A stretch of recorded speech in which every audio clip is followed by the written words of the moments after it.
pula disampaikan dengan lisan.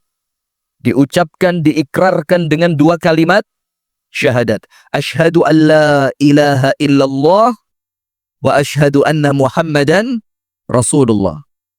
Setelah diikrarkan, iman itu memiliki konsekuensi.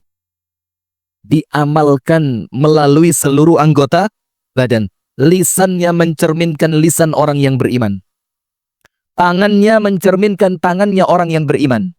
Fikirannya mencerminkan fikiran orang yang beriman. Aktivitas menunjukkan aktivitas orang yang beriman. Semua perangainya menampakkan bahwa dia orang yang beriman. Kenapa ini penting disampaikan? Jazakallahu khairan. Saya diingatkan beliau, alhamdulillah. Karena kita perlu sampaikan hadirin, beberapa waktu ke belakang ini, ada beberapa ceramah-ceramah yang kemudian ceramah itu berisikan akidah murji'ah. Sementara akidah kita ini ahlus sunnah wal jamaah. Sementara ada satu akidah yang menyimpang, yaitu akidah murji'ah. Dan ini akidah bid'ah munkarah. Bid'ah yang sangat munkar. Yang kemudian dilawan oleh para ulama ahlus sunnah wal jamaah. Yaitu akidah kaum murji'ah. Apa itu akidahnya? Mereka mengatakan annal a'mal laisa fihi atharun bil iman. Bahwasannya amal itu tidak ada kaitannya dengan iman. Selama Anda beriman, maka Anda bermaksiat tidak akan pengaruh. Iman Anda tetap 100%. Iman Anda tetap sempurna. Itu akidahnya orang-orang murji'ah. Mereka menganggap bahwasannya iman tidak ada kaitannya dengan amal. Sementara ahlu sunnah wal jamaah mengatakan al-imanu yazidu wa yanqus. Iman itu bisa naik dan dia bisa turun. Yazidu bi ta'atillah. Iman itu akan naik apabila Anda taat kepada Allah. Wa yanqusu bi ta'atis syaitan. Dan dia akan turun, bahkan habis apabila Anda mentaati syaitan. Dan ini sesuai dengan sabda Rasulullah sallallahu alaihi wasallam. La yazni az-zani hina yazni wa huwa mu'min. Tidaklah berzina seorang pezina. A'azzanallahu wa iyyakum ajma'in. Semoga Allah memuliakan kita semua. Amin ya rabbal alamin. Tidaklah berzina seorang pezina hina yazni, ketika dia berzina, wa huwa mu'min, dalam keadaan beriman. Artinya Rasulullah menafikan iman mereka ketika mereka berzina. Penjelasan para ulama, bukan hilangnya keimanan secara utuh, tapi kehilangan kesempurnaan imannya. Apabila iman itu tidak sempurna, artinya imannya berkurang. Apabila iman itu berkurang, berarti yang benar adalah akidahnya ahlu sunnah wal jamaah, bahwa iman bisa naik dan iman bisa turun. Naik dengan taat kepada Allah, turun dengan bermaksiat kepada Allah. Nah, itu insya Allah yang kita bahas di malam hari ini. Apa pengaruh dari dosa dan maksiat? Saya kasih cerita sebagai pembuka, yang supaya kemudian kita yang beriman ini tidak ikut-ikutan panik seperti orang yang tidak punya iman. Supaya kita orang-orang yang senantiasa tunduk, rukuk, sujud kepada Allah, tidak ikut berpikiran yang salah tentang Allah subhanahu wa ta'ala. Di zaman Amirul Mukminin Umar Ibnul Khattab radhiyallahu ta'ala anhu wa ardahu, itu di kota Madinah terjadi 2 kali gempa bumi. Dan insya Allah yang belajar ilmu geologi, insya Allah faham bahwa Jazirah Arab itu daerah yang paling minim terjadi gempa bumi. Wabil khusus di kota Makkah dan di kota Madinah. Kalau secara ilmu geologi dikatakan karena banyak gunung batu, yang gunung batu itu akarnya menancap dalam ke dalam bumi, yang Allah katakan gunung dijadikan apa? Rawasi. Rawasi itu apa? Pasak. Maka di dalam hadis dikatakan, ketika Allah subhanahu wa ta'ala menciptakan bumi, ja'alahu tamil, maka bumi ini berguncang. Tidak bisa berhenti dia. Gerak terus. Fakhalaqallahu al-jibal. Maka Allah menciptakan gunung. Wa ja'alal arda tamtad. Maka bumi itu tiba-tiba menjadi, langsung dia berhenti. Dia langsung stabil. Maka malaikat-malaikat Allah merasa heran. Ya Rabb, afi khalqika khalqun a'zam minal jibal. Ya Allah, ini gunung hebat sekali. Adakah di dalam ciptaanmu ya Allah sesuatu yang lebih hebat dibanding gunung? Apa Allah katakan? Ada. Apa itu? Al-hadid, besi. Kenapa begitu? Karena besi bisa digunakan untuk mematahkan gunung. Betul apa tidak? Setelah Allah katakan ada di antara ciptaanku yang lebih hebat dibandingkan gunung, yaitu besi. Lalu kemudian para malaikat menanyakan lagi, Ya Rabb, afi khalqika khalqun a'zamu minal hadid. Adakah di antara ciptaanmu ya Allah yang lebih hebat dibandingkan besi? Maka Allah mengatakan, na'am, ada. Apa itu? An-nar, api. Maka apabila kita ingin melelehkan besi, apa yang kita gunakan? Api. Setelah itu para malaikat bertanya lagi, ya Rabb, ya Allah, afi khalqika khalqun a'zamu minan nar. Adakah di antara ciptaanmu ya Allah yang lebih hebat dibandingkan api? Allah katakan, al-ma', air. Karena apabila orang ingin memadamkan api, apa yang digunakan? Air. Lalu malaikat menanyakan lagi, Ya Rabb, afi khalqika khalqun a'zamu minal ma'. Adakah di antara ciptaanmu yang lebih hebat dibandingkan air? Apa Allah katakan? Ar-rih, udara. Karena udara itu yang menggerakkan awan untuk kemudian menurunkan air hujan. Dan terakhir malaikat bertanya lagi, ya Rabb, ya Allah, afi khalqika khalqun a'zamu minar rih. Ya Allah, adakah di antara ciptaanmu ya Allah yang lebih hebat dari semua itu? Lebih hebat dari gunung, lebih hebat dari besi, lebih hebat dari api, lebih hebat dari air, lebih hebat dari angin. Adakah ya Allah? Allah katakan, na'am, ada. Apa itu ya Allah? Apa Allah katakan? Abdun mu'min, seorang hamba yang beriman. Yatasaddaqu bisadaqatin, yang dia bersedekah dengan satu sedekah. Fa'akhfaha, sedekahnya itu ditutup sama dia, disembunyikan olehnya. Hatta la ta'lama shimaluhu ma tunfiqu yaminu, sampai tangan kirinya tidak tahu itu apa yang disedekahkan oleh tangan kanannya. Ini menunjukkan ikhwatul iman bagaimana kehebatan orang-orang yang beriman. Mereka mengalahkan gunung, mereka mengalahkan besi, mereka mengalahkan api, mereka mengalahkan air, mereka mengalahkan udara. Dikarenakan keikhlasan mereka kepada Allah Subhanahu wa ta'ala.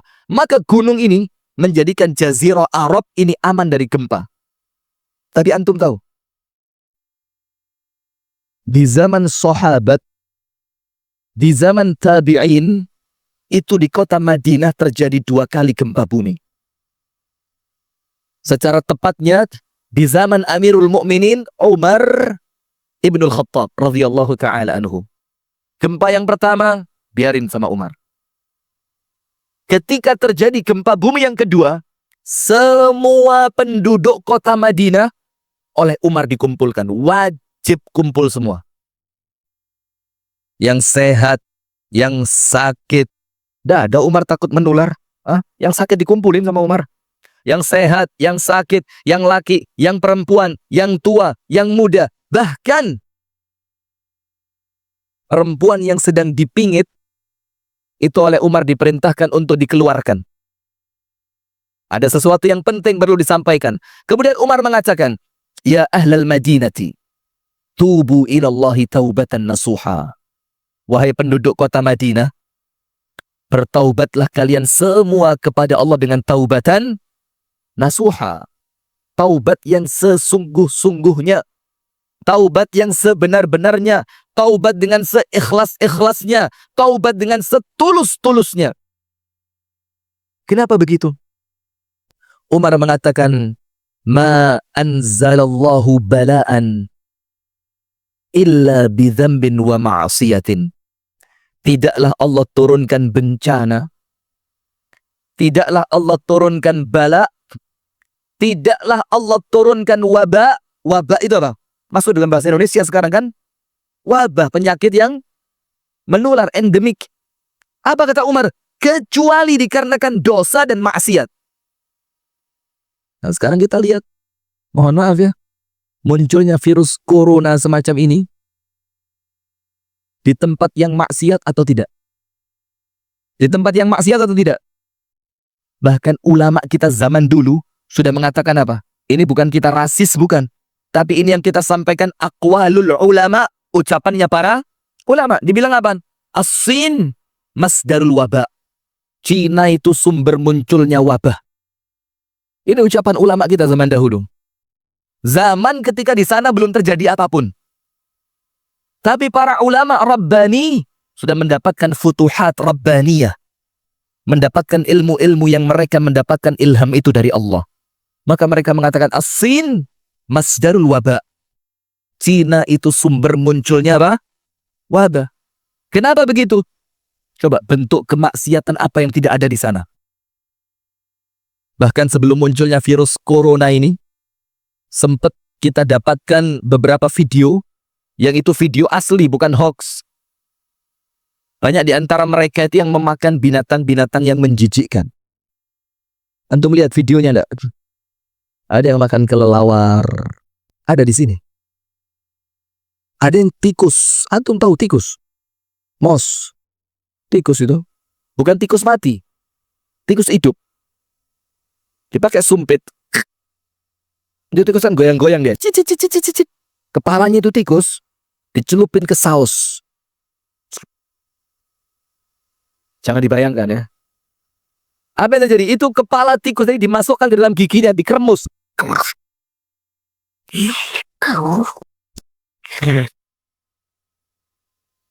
La haula wa la quwata illa billah. Maka Umar mengatakan apa? Aku yakin, kata Umar, dan ini ilmu yang haqqul yakin, bahwasannya tidak akan terjadi musibah, tidak akan terjadi bencana, kecuali karena apa? Dosa dan maksiat.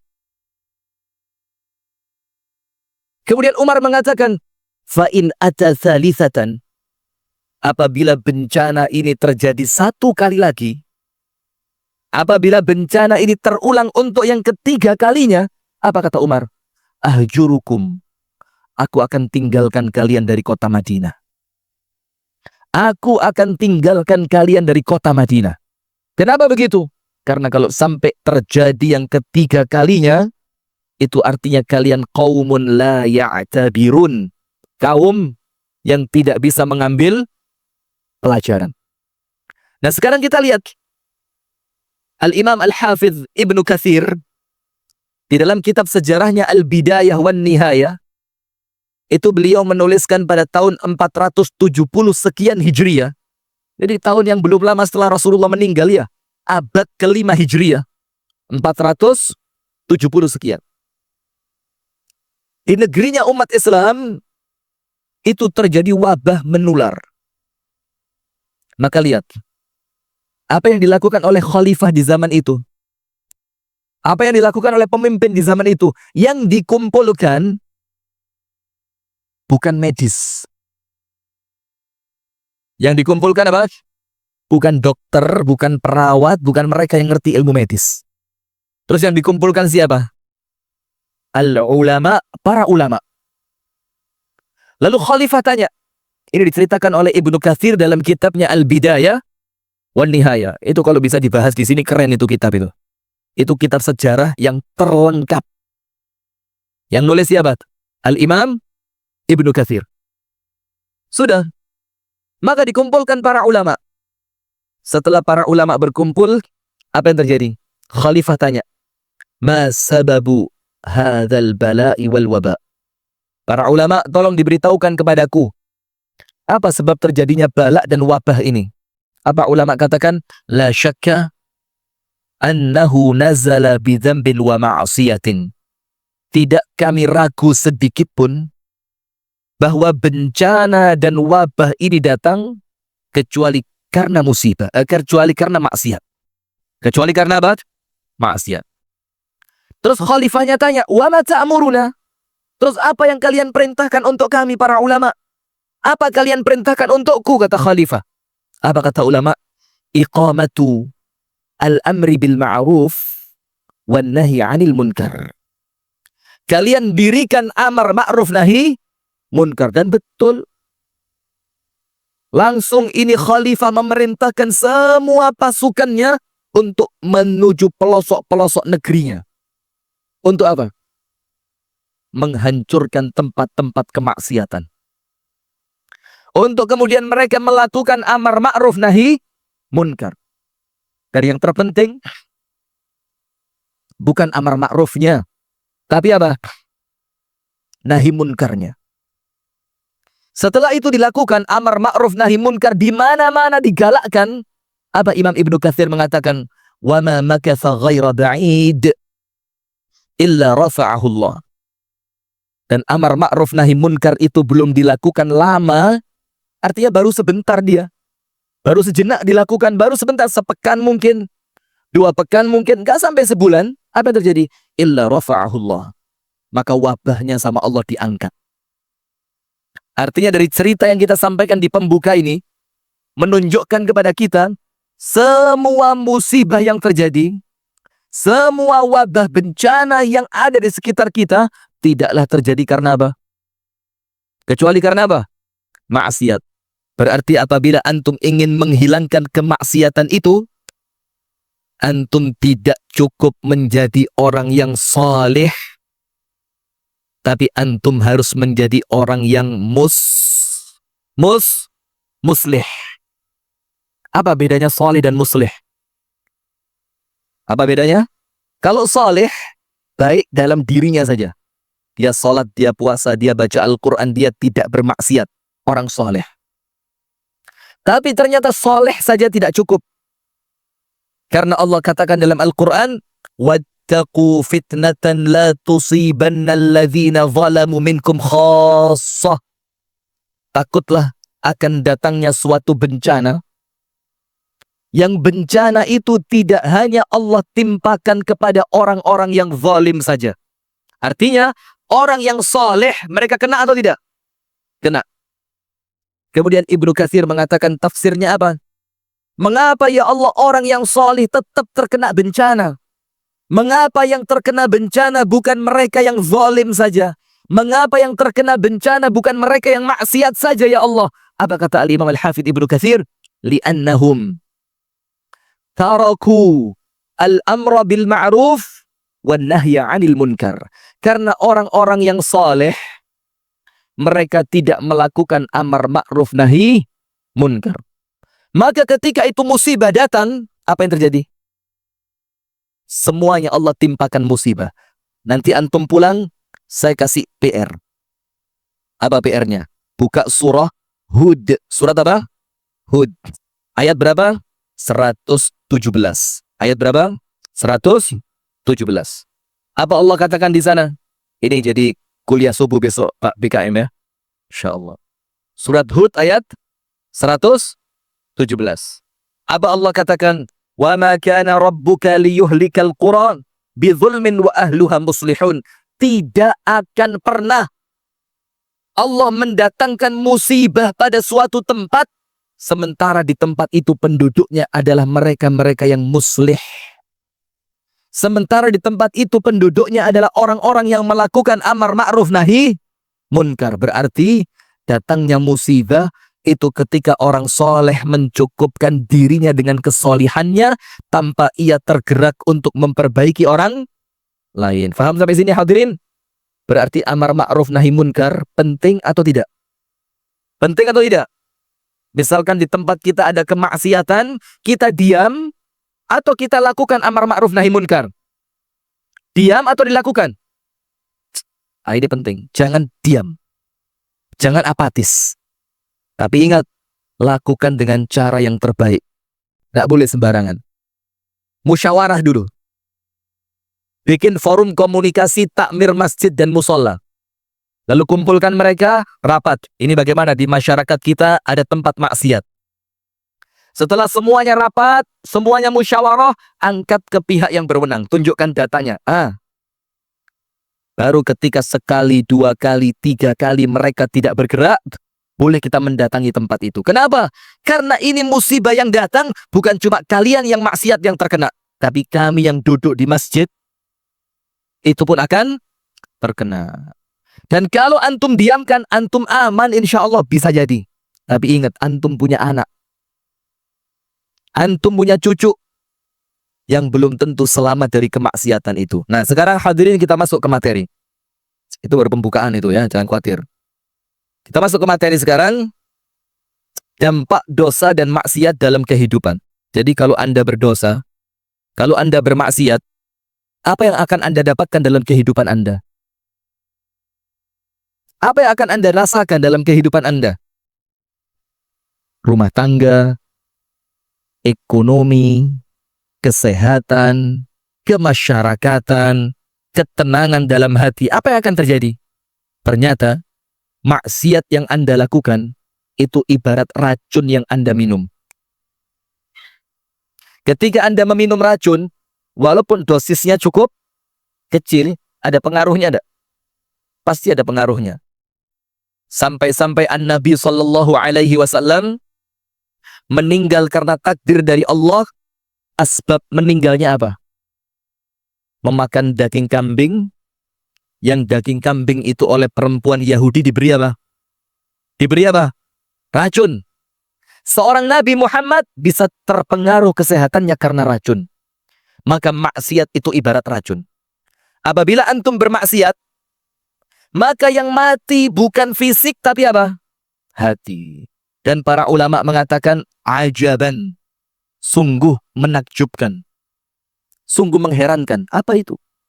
Orang yang rela meninggalkan makanan karena takut sakit, tapi mereka tidak meninggalkan maksiat karena takut azab.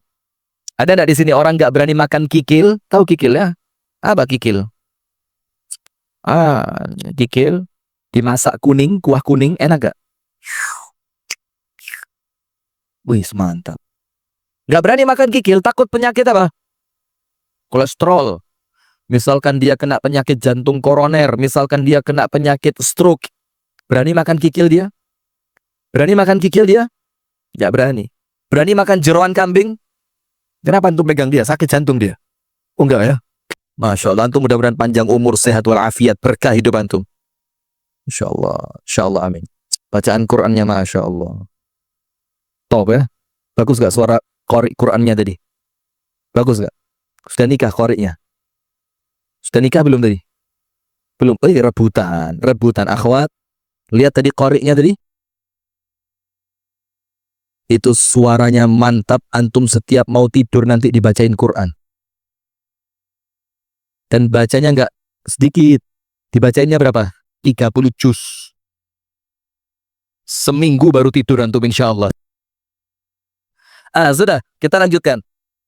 Artinya hadirin sekalian, ada orang yang rela dia meninggalkan makanan kesukaannya karena takut apa? Sakit. Tapi banyak orang tidak meninggalkan kemaksiatan karena takut hatinya sakit. Yang nggak nganggep itu maksiat lebih berbahaya dibanding makanan yang bikin antum sakit, bikin antum mati. Itu maksiat jauh lebih berbahaya karena dia mematikan hati, memutus antara seorang hamba dengan Allah Subhanahu wa Ta'ala. Nah, maka antum tulis nomor 1. Terkadang kemaksiatan itu tidak langsung menampakkan efeknya secara langsung. Nomor 1 itu. Terkadang apa? Efeknya tidak langsung nampak. Maka kita perlu ceritakan cerita dari Al-Imam Muhammad ibn Sirin. Seorang ulama dari kalangan tabi'in. Siapa namanya? Muhammad bin Sirin. Ulama luar biasa. Yang salah satu di antara sifat yang paling menonjol dari Al-Imam Ibnu Sirin itu apa? Begitu berbakti sama ibunya luar biasa. Lihat. Jadi ulama itu baru dikatakan ulama Rabbani kalau dia taat sama orang tuanya. Taat betul sama ibunya ini Muhammad Ibnu Sirin. Sampai dikatakan dalam riwayat, Apa kata Imam Ibnu Sirin? Tidak ada yang lebih membahagiakan diriku kecuali ketika aku memandikan ibuku. Jadi setiap hari sebelum dia berangkat ke majelis ilmu yang dibina olehnya, itu dia masuk ke rumah ibunya, dimasakkan air hangat untuk mandi ibunya, dimandikan ibunya, disampo rambutnya, disabunin semua badannya, dikeringkan, lalu disisir dengan rapi, dikasih pakaian yang bersih, dikasih pakaian terbaik, dibersihkan rumahnya, dimasakkan masakannya, disuapkan ke lisan ibunya, baru Imam Muhammad Ibnu Sirin berangkat untuk masuk ke majelis taklim. Masya Allah, lihat. Ini ulama ini. Betul dia ngerti bahwa berbakti kepada ibu itu konsekuensi dari keimanan. Sudah. Al-Imam Muhammad Ibnu Sirin seorang ulama yang kaya raya. Seorang ulama yang kaya raya. Semisal Al-Imam Malik bin Anas. Antum tahu gurunya Imam Syafi'i? Imam Malik. Itu ketika ada teman berkirim surat kepada Imam Malik, maka suratnya dibalas plus 1 rantang emas. Serius ini, bukan bercanda ini. Jadi kalau temannya kirim surat, suratnya dibalas plus apa? 1 rantang emas. Kalau antum temannya Imam Malik kirim surat tiap hari, kira-kira begitu. Apalagi sekarang WhatsApp ya. Wih, WhatsApp. Imam Malik apa kabar? Kabar baik. Emas kirim sekantang. Besok lagi, Imam Malik apa kabar? Baik, kirim lagi emas 1 rantang. Masya Allah, lama-lama kaya antum gara-gara kirim surat ke Imam Malik. Kaya raya Ibnu Sirin. Dia punya murid yang semua muridnya itu diberi makan oleh Ibnu Sirin. Semua muridnya. Dia kalau bahasa sekarang punya pesantren dan gratis. Balash. Gratis. Kasih makan tiap hari. Di usia tuanya, apa yang terjadi? Al-Imam Muhammad Ibnu Sirin aflas. Aflas itu jatuh bangkrut. Yang sebelumnya kaya raya, tiba-tiba hanya untuk beli makan saja, dia harus menjual kayu atap rumahnya. Jadi kayu atap rumah itu dilepas satu, dipotongin oleh Imam Muhammad Ibnu Sirin, dijual ke pasar untuk kayu bakar, diambil duitnya, baru untuk beli makanan beberapa hari ke depan. Dan orang Arab mengatakan apa? Asyaddul faqr al-faqru ba'dal ghina. Kemiskinan yang paling berat itu miskin setelah sebelumnya apa? Kaya. Kalau miskin mulai kecil, alhamdulillah terlatih sudah. Ya, sudah apa? Terlatih dia. Tapi kalau sebelumnya kaya raya, tiba-tiba secara mendadak jatuh miskin, itu kemiskinan yang paling berat, yang paling menyakitkan. Dan itu yang terjadi kepada Imam Ibnu Sirin. Suatu hari, muridnya tanya, "Ya Imam, engkau ini sebelumnya kaya raya, tapi tiba-tiba sekarang engkau menjadi orang miskin yang luar biasa miskinnya. Tapi kami melihatmu tenang luar biasa, tenang betul. Maka apa kata Imam Muhammad Ibnu Sirin? Apa yang menjadikan engkau begitu tenang wahai Imam?" Imam Ibnu Sirin mengatakan apa? Li'anni a'rifu sababa faqrin. Karena aku tahu apa sebab kebangkrutanku. Aku tahu apa sebabnya. Kenapa aku menjadi orang miskin setelah sebelumnya kaya raya? Muridnya penasaran. Muridnya tanya,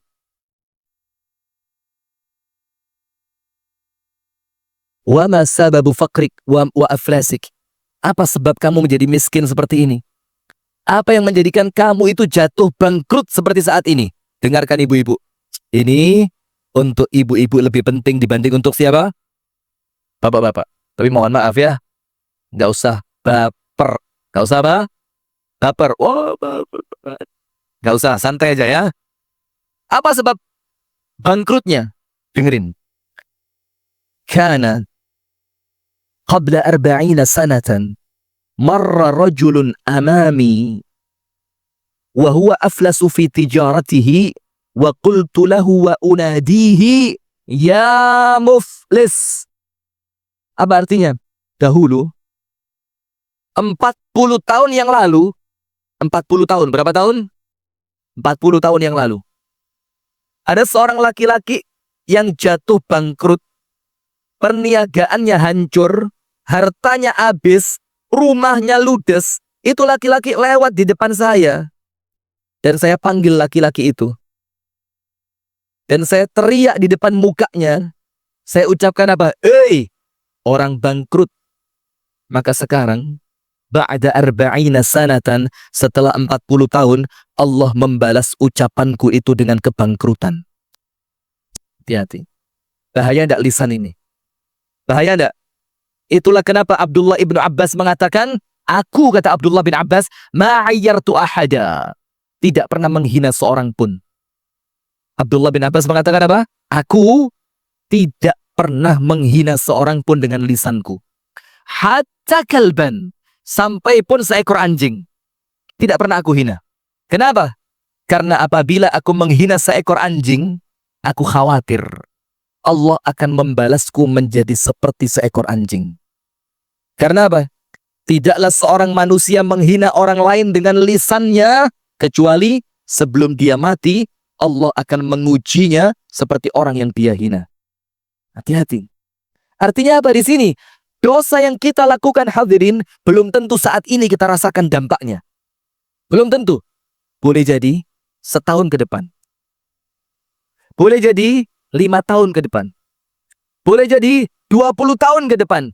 Dan bisa jadi dosa itu baru antum merasakan dampak dan efek jeleknya itu setelah berapa tahun? 40 tahun. Sekarang antum perlu tulis. Kenapa Allah menangguhkan orang yang bermaksiat tidak langsung diazab? Kenapa orang yang bermaksiat tidak langsung dihancurkan sama Allah? Maksiat mati, maksiat mati, maksiat mati. Habis orang ini ya. Kenapa ditunda sama Allah? Karena 2 sebab. Nomor 1, Allah menanti dia bertaubat. Nomor 2, Allah sengaja membuat dia lupa dengan kemaksiatannya. Akhirnya dia tidak beristighfar, akhirnya dia tidak bertaubat, sehingga nanti di hari kiamat azabnya orang itu sempurna. Maka hati-hati. Kita di antara 2. Kalau bukan Allah menanti pertaubatan kita dan kita tidak cepat-cepat tobat, maka artinya Allah ingin membuat kita lupa dengan dosa kita, sehingga nanti di hari kiamat azab untuk kita itu berat betul. Kenapa? Karena kita tidak sempat tobat, tidak sempat maksiat. Kemudian, yang pertama, di antara dampak maksiat yang kita lakukan, nomor 1, para ulama mengatakan bukan uang dulu, bukan urusan finansial dulu, bukan urusan materi.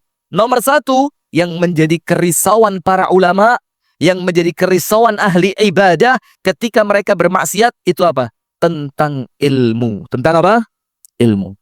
Maka dikatakan oleh Al-Imam Ibnul Qayyim Al-Jauziyah rahimahullahu ta'ala, murid dari Al-Imam, dari Syekhul Islam Ibnu Taimiyah. Apa beliau katakan? Wa min athari al-ma'asi, di antara dampak buruk kemaksiatan, nomor 1 apa? Hirmanul ilmi, diharamkan dari mendapatkan ilmu. Hati-hati. Diharamkan dari mendapatkan apa? Ilmu. Duduk di majelis taklim, tapi tidak bisa mendengarkan, ngantuk.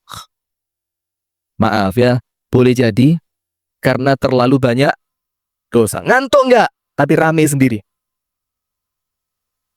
Boleh jadi karena dosa. Tidak ngantuk, tidak rame sendiri, mendengarkan, tapi tidak mampu menggerakkan hatinya untuk beramal. Tahu ilmunya, ngerti dalilnya, tapi tidak tergerak untuk apa? Beramal. Boleh jadi karena dosa. Karena apa? Antum pernah tahu Imam Syafi'i? Ini kan hebatnya luar biasa ini Imam Syafi'i.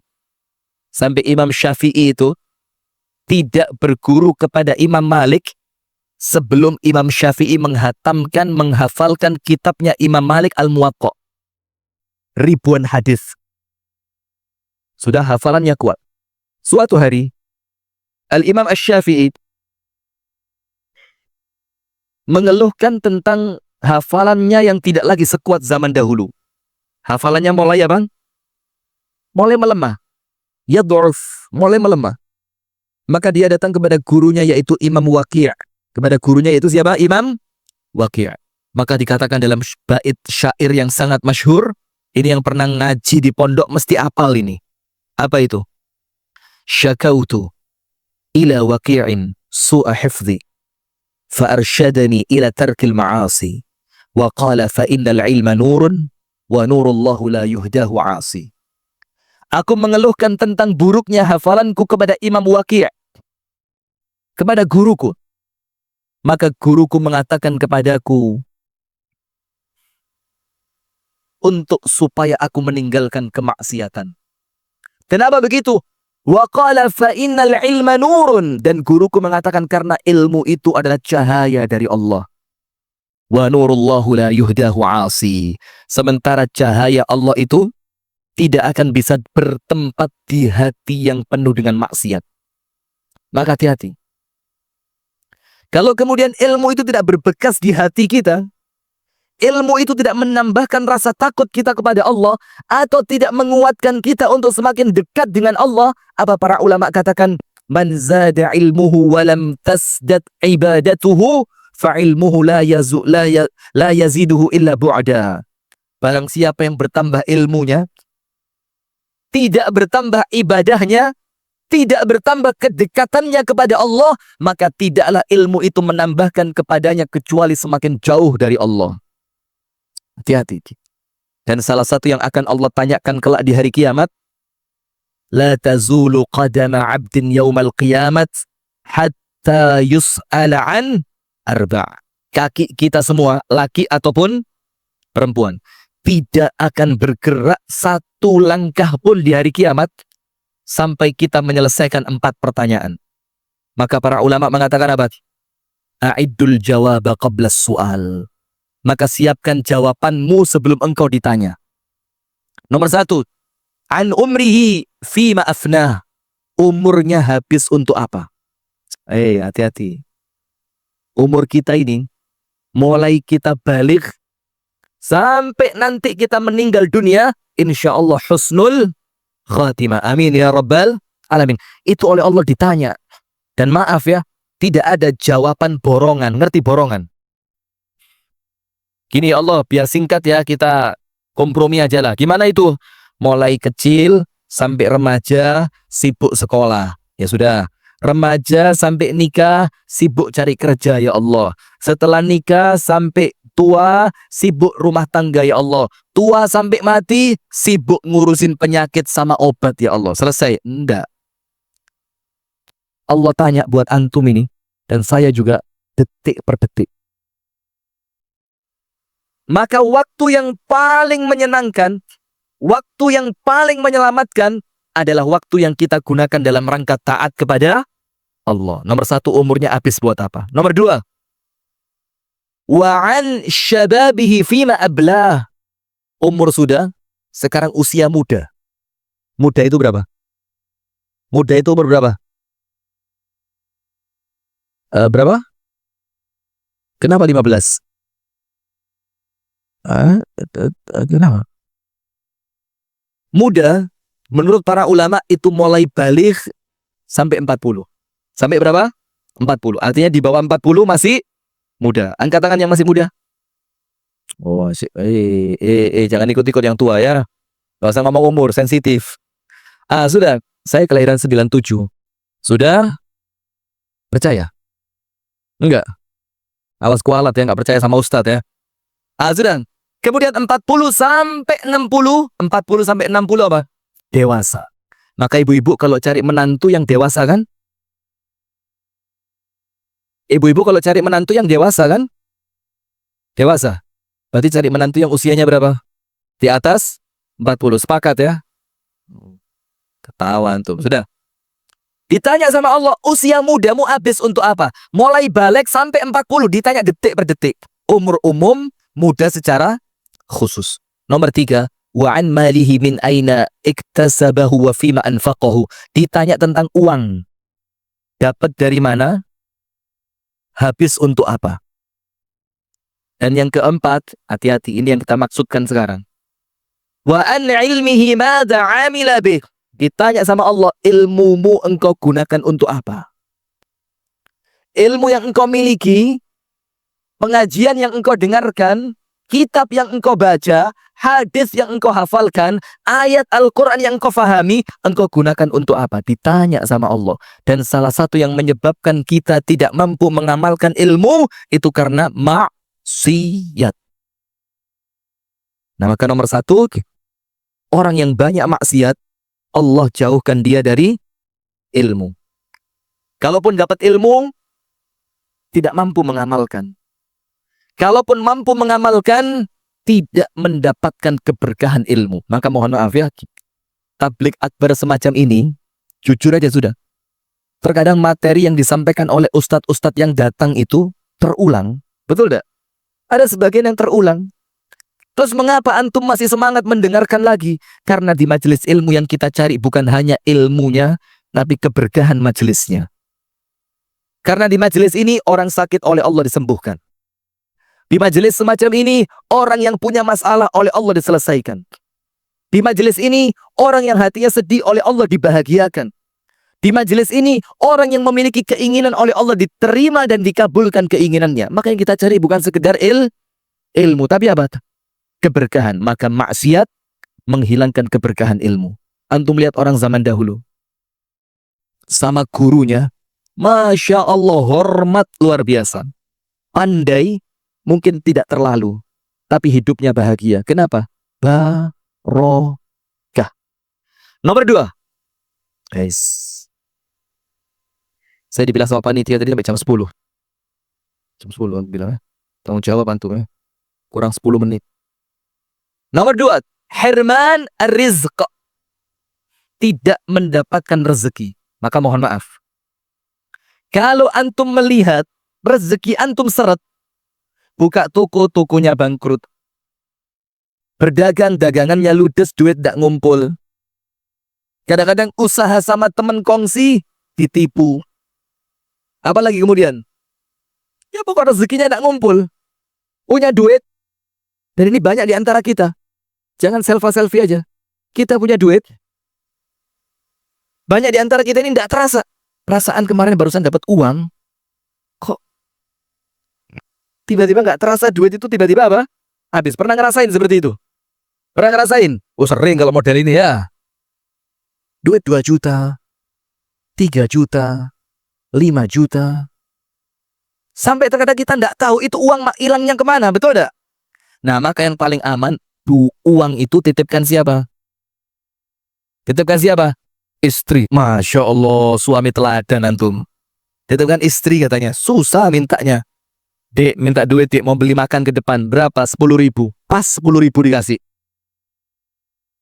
Gak boleh tambah. Masya Allah. Betul ibu-ibu ya? Paling aman uang dititipkan siapa ibu-ibu? Siapa bu? Masya Allah. Bukan titipkan pada istri, titipkan kepada Allah. Tabungannya bukan tabungan bank konvensional, tapi tabungannya tabungan syariah yang betul-betul syariah, yaitu titipkan kepada Allah. Maka Al-Imam Al-Hasan Al-Basri mengatakan apa? Ma indakum yanfadh wa ma indallahi baq. Apa yang ada pada dirimu bakal hilang.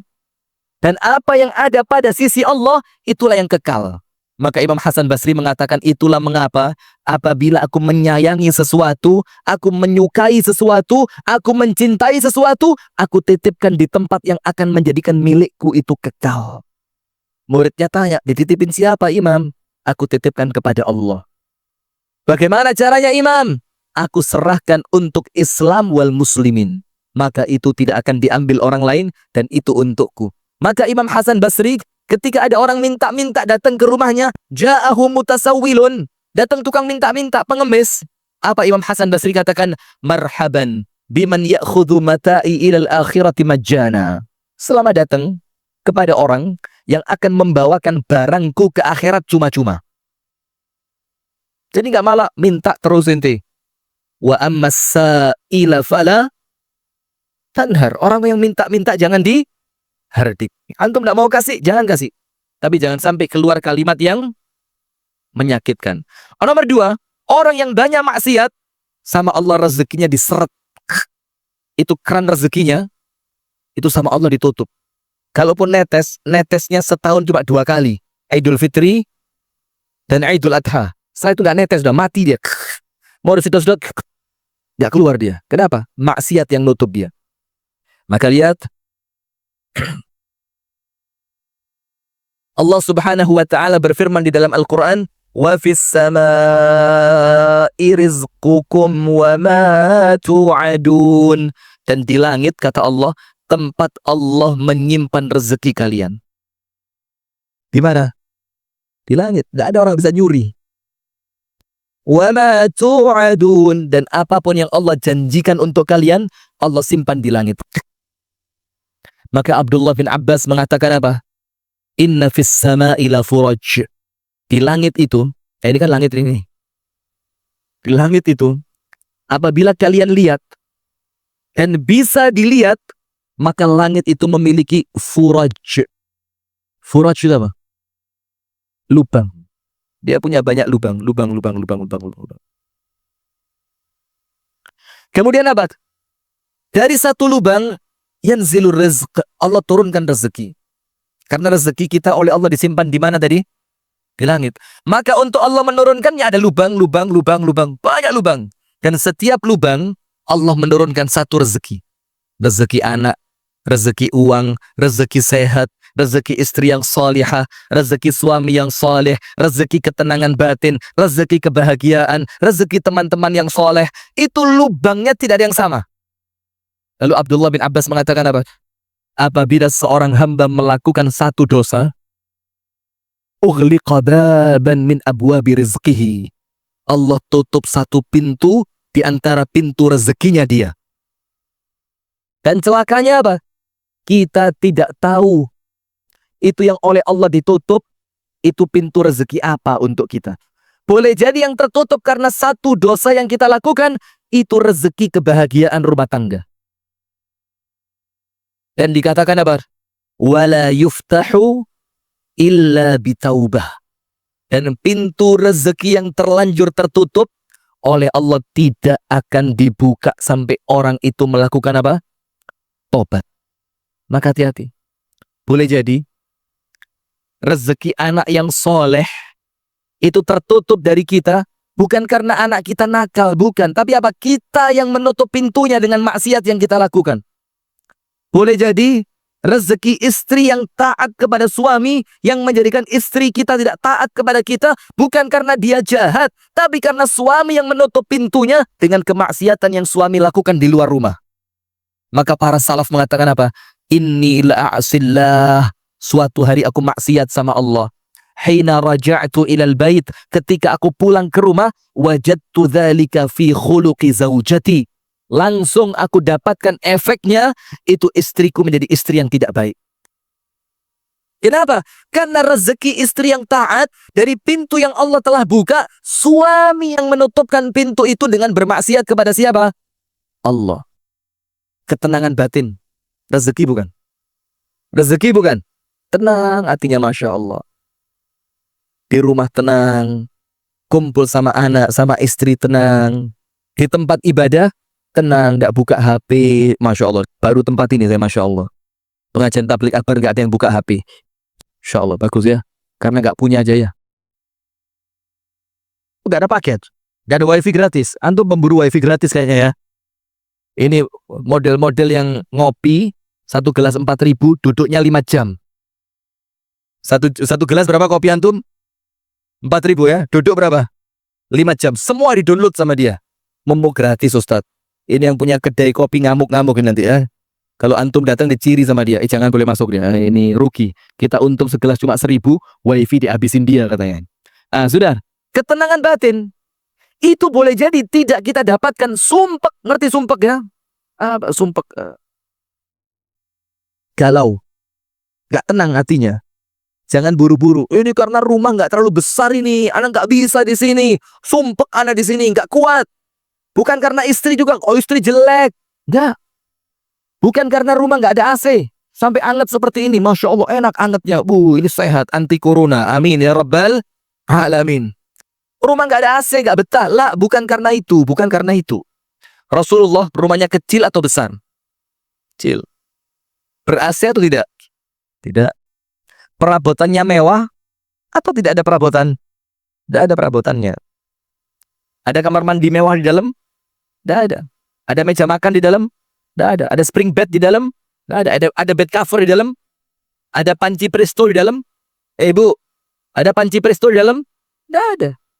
Tapi kenapa Rasul ketika di rumah, itu kata Ibunda Aisyah, maka Rasul melupakan segalanya. Bahagia di rumah. Kenapa? Hatinya bersih. Tidak ada dosa yang menghalangi antara dia dengan rezeki bahagia. Nah, maka disebutkan dalam hadis yang diriwayatkan oleh Imam Ahmad, dikatakan di sini, innal abda la yuhramur rizqa bidzamb yusibuhu. Ada seorang hamba yang Allah menghalangi hamba itu dari mendapatkan rezekinya. Ingat, bukan rezekinya orang lain, rezekinya siapa? Rezekinya dia. Bidzambin, karena satu dosa yusibu yang dia lakukan. Satu dosa menghalangi rezeki. Dan ingat Pak, rezeki antum mau diambil dengan cara yang halal atau antum ambil dengan cara yang haram, sama itu rezeki antum. Baik caranya halal atau haram. Maka Rasul ingatkan yang sabar ketika cari rezeki. Karena engkau tidak akan pernah kehilangan rezekimu. Karena rezekimu tetap milikmu. Baik engkau cari dengan cara yang halal ataupun dengan cara yang haram. Tak kasih cerita. Saya suka cerita. Ali ibnu Abi Thalib radhiyallahu ta'ala anhu itu bawa kuda. Kemudian Ali bin Abi Thalib mau masuk ke dalam masjid. Ada satu keperluan. Ternyata di masjid itu tidak ada tempat untuk mengikat kuda. Tempat parkir tidak ada. Maka Ali panggil satu anak muda. Ini nampak wajahnya orang baik ini. Panggil sama Ali, ya Syed, ta'al. Anak muda sini. Apa itu? Tolong. Aku ada sedikit keperluan untuk masuk ke dalam masjid. Tak lama aku akan keluar, maka aku minta tolong kepadamu, tolong kudaku sementara dipegangkan. Jangan sampai dia pergi. Anak muda bilang apa? Siap Ali. Dipegang kuda itu sama anak muda tadi. Ali bin Abi Thalib radhiyallahu ta'ala anhu masuk ke dalam masjid. Ketika selesai urusannya, Ali keluar. Sebelum Ali bin Abi Thalib keluar, dia mikir, baik sekali anak muda itu ya. Baik sekali itu anak muda. Dia mau memegangkan kudaku. Maka dibuka kantongnya Ali, krek. Karena Ali bin Abi Thalib bukan orang kaya ya. Dibuka, ada recehan 4 keping. Ada apa? Uang receh berapa keping? 4. 1 keping, 2 keping, 3 keping, 4 keping. 4. Tapi Pak, kepingnya bukan uang perak. Uang emas. 1 dinar, 2 dinar, 3 dinar, 4 dinar. 1 dinar kalau uang kita sekarang kurang lebih 2.200.000. 1 dinar. Kalau 4 berapa? 8.800.000. Oleh Ali dikeluarkan uang tadi. Apa kata Ali? Untuk membalas kebaikannya, akan aku berikan 4 keping uang dinar ini untuk anak muda itu. Masya Allah, lihat. Berarti biaya parkir di zaman Ali berapa? 8.800.000. Kira-kira kalau antum hidup di zamannya Ali, lebih milih jadi tukang parkir dibanding dosen. Kenapa? 1 kali parkir, kalau 1 hari dapat 10 parkiran, 88 juta 1 hari. 10 hari. 880 juta. Setahun. Wih. Sudah. Keluar Ali, pegang duit 4 keping dinar. Ketika Ali keluar, Ali mengucapkan apa? Saya subhanallah, anak mudanya hilang, kudanya ikut hilang. La ilaha illallah, kata Ali. Tidak jadi baik ini anak muda ini. Tapi hebatnya apa? Antum silakan baca dalam Manaqib Ali. Sejarah keistimewaan Ali bin Abi Thalib. Itu kudanya Ali, itu mirip kudanya Zoro. Ngerti Zoro? Zoro. Jadi Ali niru Zoro ya. Kebalik ya. Zoro niru siapa? Ali. Apa itu keistimewaannya? Kudanya itu ketika disiut, itu kudanya balik. Maka sama Ali disiut itu kuda. Dengan suara yang cukup keras, maka kudanya langsung kembali ke arah tempat Ali bin Abi Thalib. Tapi ketika kuda itu kembali, talinya hilang, pelananya hilang. Dan antum pernah rasain naik kuda tanpa pelana? Wih, ini kanan kiri ini, Pak. Ini bisa kram selama 4 hari 4 malam gak hilang ini. Susah, berat, sakit. Akhirnya sama Ali kuda tadi dituntun, digiring sama dia untuk masuk ke pasar dalam rangka membeli pelana dan tali kuda. Setelah dia masuk pasar dengan uang 4 dinar tadi, masuk ke satu toko yang menjual perlengkapan kuda. Ternyata Ali melihat pelana dan talinya ada di toko itu. Ali mengatakan, "Ya Rob, hadiah. Ini punya saya." Ngomong sama yang punya toko. Yang punya toko bilang, "Nggak mau tahu. Beli." Punya saya. Apa buktinya? Coba dibalik. Di belakang pelana itu ada tulisan nama saya. Dibuka betul. Ada tulisan nama Ali bin Abi Thalib. Apa kata pedagangnya? "Ya sudahlah, kalau memang milik kamu. Aku barusan beli barang ini." Jadi seorang anak muda. Ali mengatakan, "Saya tahu dia. Rambutnya begini, kulitnya begini, hidungnya begini." Betul, percis. Itu tadi anak muda saya suruh jagain kuda saya. Ternyata dijual pelananya sama kamu. Maka penjualnya bilang apa? Pemilik toko itu, "Ya sudahlah, gini aja. Kamu ganti modalnya saja." Maka Ali tanya, "Berapa modal kamu beli dari dia tadi?" 4 dinar. Berapa? 4 dinar. Langsung Ali bertakbir, Allahu Akbar. Itu anak muda, kalau dia sabar sebentar saja, dia dapat 4 dinar dengan cara yang halal. Karena dia tidak sabar, tetap dia mendapatkan berapa? 4 dinar, tapi caranya bagaimana? Haram. Maka jangan Anda haramkan rezeki Anda dengan bermaksiat kepada Allah. Itu nomor 2, hati-hati. Orang yang banyak maksiat, oleh Allah dihindarkan dari mendapatkan rezeki yang barokah. Habis waktu ya? Nggak, saya taat ulil amri. Sami'na wa ata'na. Jazakallah khair. InsyaAllah kita lanjutkan di lain kesempatan ya. Karena waktu terlalu lama, terlalu malam sudah 1 jam lebih 10 menit. Tanya jawab. Berat pertanyaan orang Tanjung Pur ini berat-berat. Saya nggak berani nerima tanya jawab saya. Lain waktu insya Allah tanyakan sama yang lain. Semoga ada manfaatnya. Kurang lebihnya mohon maaf. Insya Allah besok pagi ya ada kajian kita lagi. Subuh di mana? Masjid Riyadus Shalihin. Besok subuh insya Allah. Temanya apa? Bagaimana Allah mengatur rezekimu. Kita lanjutkan yang malam ini. Insya Allah besok subuh di Masjid Riyadus Shalihin. Insya Allah ketemu di sana. Semoga sehat walafiat. Kurang lebihnya mohon maaf. Kita tutup dengan doa kafaratul majlis. Subhanakallahumma wa bihamdika. Ashhadu an la ilaha illa anta. Astaghfiruka wa atubu ilaik. Assalamualaikum warahmatullahi wabarakatuh.